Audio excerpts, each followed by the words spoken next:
سلام خوتي وخواتاتي، كنتمنى تكونوا بخير وعلى خير وما ناقصكم حتى خير، ويلقاكم هذا الفيديو في احسن الاحوال.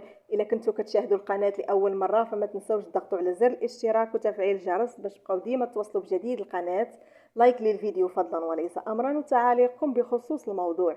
ايمان باطمه تستمر في خلق الجدل بفرضيه خلافها مع عائلتها، فخليكم معايا باش تعرفوا التفاصيل.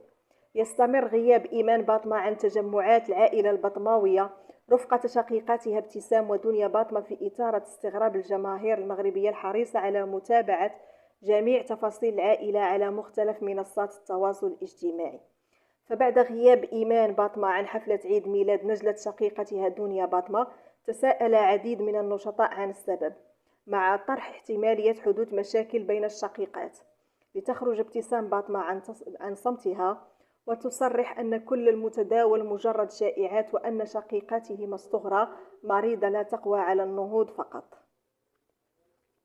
وبالرجوع للمناسبات التي لا بد للعائلة أن تجتمع فيها، أتى عيد الأضحى وسجلت فيه أيضا إيمان باطمة غيابها، ذلك أنها لم تظهر في الصور العيد التي تقاسمتها العائلة بعدما اختارت أن تقضي عيدها في الحي المحمدي.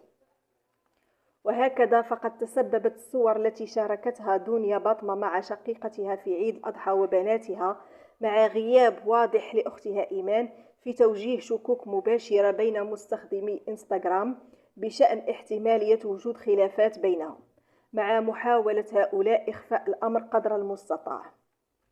ومن جهتها فقد علمت إيمان باطمة على ارتداء ثوب التجاهل والصمت في ظل كل هذه الشائعات والشكوك المتداولة رفقة تأويلات لا تنتهي من طرف متتبعي عائلة باطمة، حتى أنها قد نشرت صورة العيد بإطلالة تقليدية بها شيء من الأصالة في الأكتاف باللون الأسود في مكان غير مكان تواجد شقيقتها.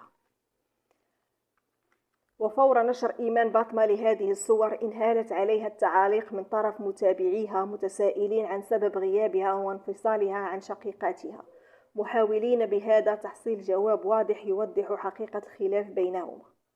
فكما سمعت أخوتي، فغياب إيمان باطمة على المناسبات ديال العائلة ديالها، سواء عيد ميلاد غزل أو حتى في العيد أضحى ما كانتش معهم، فهذا الشيء جاب تساؤلات كثيرة من طرف المتابعين، سواء لا ديال إيمان أو ديال دنيا وابتسام. علاش إيمان ما كتكونش معكم في المناسبات؟ اشنو المشكل اللي كاين بيناتكم؟ واش كاين خلاف ولا ما كاينش؟